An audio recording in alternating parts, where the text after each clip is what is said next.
And Plans welcomes you to part 2 of our 2-part series, Trends and Virtual Event Planning Tips for Nonprofits, with best-selling author Rohit Bhargava. Rohit is a virtual event trends expert, marketing guru, and Wall Street Journal best-selling author of 6 books. In this segment, Rohit addresses challenges and opportunities when planning events in the virtual space. Rohit, tell us about some things that do and don't work well in a virtual event format. I think the biggest thing that I have started doing is really trying to make things shorter and be a little bit more personal. I was really tempted to kind of translate the stage talk to like creating a home studio where I could stand up and do this like stage thing. But I really like this idea of like being able to sit down. I can kind of lean in and be like, hey, look, this is like a book on my desk. Like I can kind of be more personal that way, and I like that format because it's a little closer to us just sitting together. I know it's not us sitting together, but I like that. And I feel like that works because I'm not pretending. I'm not pretending to be on stage. Like I'm not pretending to be somewhere that I'm not. I'm sitting here in my home office. You're probably sitting in your home office or maybe in the office eventually. And it just feels more natural. So like that's something that I think personally works. What opportunities does a virtual platform open up for fundraising events? Well, I think that on one level, you can probably do things that require people to interact and give you feedback a little bit more than you might otherwise. So integrating things like polls, which is a frequent feature in a lot of virtual meeting software. You can get people's opinions. You can hear what they want. You can hear what they think. You can even get them. I mean, imagine you could share creative of a concept that you're about to launch, like a marketing concept with your internal audience. Say, here are 3 different ads. Like, which one do you think works? Vote for it, right? Like, these are the sorts of things that you could get immediate feedback on right away that's really difficult to do when you're in person or in some other thing, because people are kind of checked out. There's not an easy way to engage. Whereas now they're like literally sitting in front of their computer and it's just press this button. So Rohit, we found that we really needed to view virtual events through a different lens than an in-person event now that people are watching it online. Do you have any thoughts on how event planners and producers think about content differently while moving forward with a virtual event? Yeah, I think that one of the things I've been thinking about, and I've been doing a lot of these virtual events, and I'm actually hosting some of my own now. And one of the things I'm thinking about is the mix of live content versus pre-recorded content and how they both could be used in an interesting way to tell a story. And if you think about it, when you get people into a room in a real life event, they kind of expect to hear from a real life person. You wouldn't just show them a bunch of videos. Whereas now in the virtual sense, like they're kind of watching a video anyway, even though you happen to be live. And so, breaking that up and saying, okay, I'm going to talk for a little while, but then let me show you some of our great work that we're doing in this place with like this project that we just implemented. And let's cut to a video of that. And let's take a pre-recorded video of someone who's out in the field doing this amazing work. And now let's go back to the live conversation and have a Q&A. I mean, it really gives you a chance to integrate this like moving back and forth. And one of the big things that I think a lot of people are thinking about when it comes to virtual events is how do we make them less theatrical in the sense of you're sitting in the space and stuff's happening live, and more cinematic, big cuts from this scene to that scene to that scene, so that it feels like everything's stitched together in a much more interesting way. And you're not just looking at a guy or a girl talking straight to the video for 45 minutes. So let's expand on what you were just mentioning. Do you have any other tips on maintaining a captive audience during a virtual event? One of the things that I've also started doing is being much more intentional about asking beforehand, what are people most interested in? Because I think that one of the ways that people get really engaged is if they know that you're going to be talking about the thing that they care most about. And so one of the things I was just thinking about, and this is kind of my marketing hat, putting my marketing hat on and saying, what does my audience, what's most important to them right now? If you know what's most important to people, you know what's on people's minds. Like, what they want to hear about, what they want to talk about. And so that's, to me, the way that you really keep people interested, because you say, I'm going to focus on what you care about, not just my usual talk.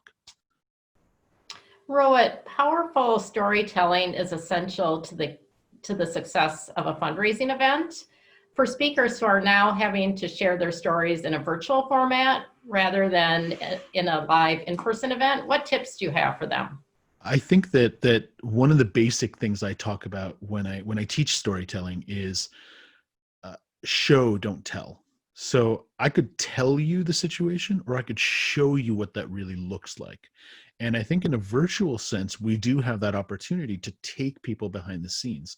I mean, you could tell them about some amazing work that their donations are paying for, or you could show them in the words of the people who are benefiting from that work what's happening. You could take them behind the scenes. You could show them the results of that work. You could show them a finished project that happened because of the money that they donated. You can show them a work in progress or some of the amazing things that are happening. You could interview some of the people who've been impacted by that work and who really appreciate it. And the more we can do that, the more we can take people inside the story instead of just giving them the numbers on a spreadsheet or trying to show them the PowerPoint slide that says our little thermometer bulb went from here to here, right? The more real it becomes. And that's really storytelling. I mean, stories start with people.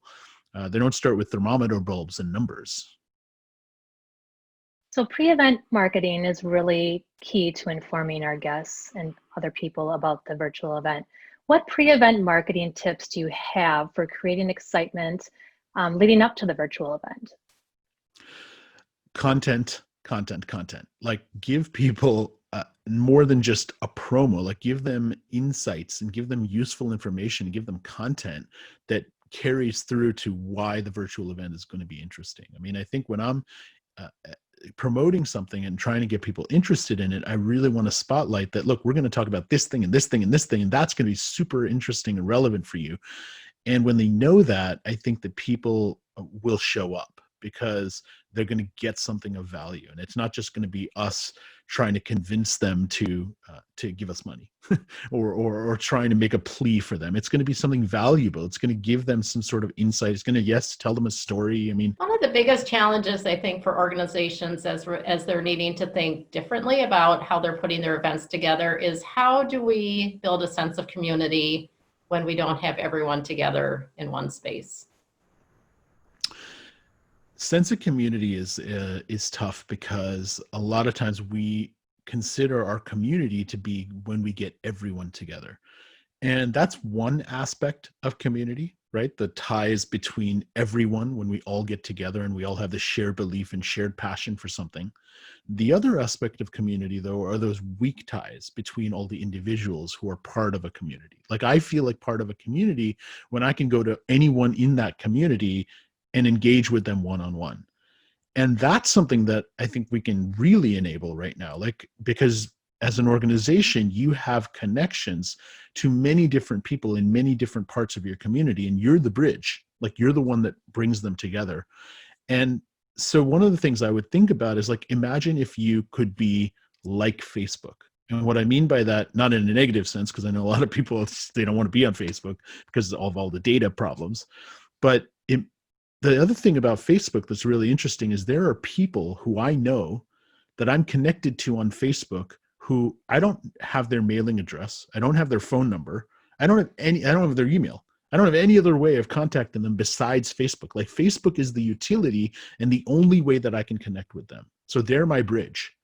And in some cases, like your organization could be that bridge between people who don't have any other way of connecting with one another. And if you can do that and enable these amazing connections, it's kind of like introducing two people who eventually get married. I mean, think about the social karma of that, right? Like that's amazing. And if you could do that in a nonprofit business sense, in the sense of like connecting these people who could be really, really great together, people remember that. And that's a great role for an organization to take, I think. Rohit, how do you measure the success of a virtual event? I think there's two big metrics that we should focus on. And one of them could be the hard numbers, right? I mean, if your entire virtual event is all about fundraising and you're trying to do that virtually, then you set your targets just like you would with anything else. And you try and create a compelling enough message and you have enough calls to action in there for people to donate right away. And you do that. The other way, though, to think about it is playing the long game. And the long game is we know that the people who believe in our cause need to be continually engaged with us. And the more engaged with us they are through the course of an entire year, the more likely it is that when that time frame comes, for example, in December, when they're looking at their entire year and saying, okay, now I've got this much money to donate to the causes, we rise to the top of that list. And we're at the top of the list because we've engaged them throughout the year. We've invited them to virtual events. We've gave them useful content. We showed them behind the scenes of everything that was going on. We built that relationship. We enabled those connections back and forth between individuals that could be valuable for one another. And when you do all of that work, then the benefit comes later on. And so there's a short game, right? Which is, did our virtual event raise X number of dollars, which is what we were trying to do. And there's the long game, which is, did all of our stuff that we did between April and December result in people feeling engaged enough with us that when that time came for them to take out their wallets and do that annual donation that they do, they still did it. When we are able to resume gathering in large groups again, what impact do you think virtual events will have on how people look at in-person events moving forward? Well, I think every event is going to have some hybrid component of it moving forward. So I think they will be more than perhaps ever in the past. And this was pretty common in the past too, whether you allowed people to participate virtually or whether you recorded materials and then distributed them afterwards to people who couldn't make it. I mean, both of those are sort of hybrid models, but I think much more now there will be this sense of, there are some people who really are actively engaged and they want to get into a room with one another. There's a larger population of people who will decide, this is not one of the things that I'm willing to get on a plane for. And it doesn't necessarily mean they don't believe in what you do. It's just that it's not a priority for them to physically be there, but they still want to be supportive, and you still want to enable them to be supportive by giving them a way of participating virtually. And I think what's happening right now is we're all upping our game in terms of our skill set at being able to contribute to something virtually. We're figuring out how to pay attention to something virtual. We're learning how to share our voice in a virtual sense. We're getting the technology all set up and working. So we're building our own skills. And we're in that moment where, like, some people are better than it than others, and they always will be. But in another month or 2 or 3, people will have a level of basic understanding about how to participate in something virtually, and they'll be much more selective about what they actually get on a plane or get into the car to go to in real life. So what is your prediction on trends, on the kind of trends that will result from us planning and participating in virtual events? When I think about trends, most of the time, the ideas that I share that are a trend are much more elevated than any one sector or any one thing. So, like, I would never have, for example, a trend around virtual events or hybrid events, because I think that's just a component of, are we ready to gather together again, and how are we going to connect with one another? It's just going to be another aspect of that. When it comes to virtual events versus real life events, I think that we are going to see people, I mentioned before, like, they're going to be more selective. But what that means also, I mean, the flip side of that is, when someone comes to something, their level of investment in being there, not financial investment, but like their attention investment in being there, is going to be much higher.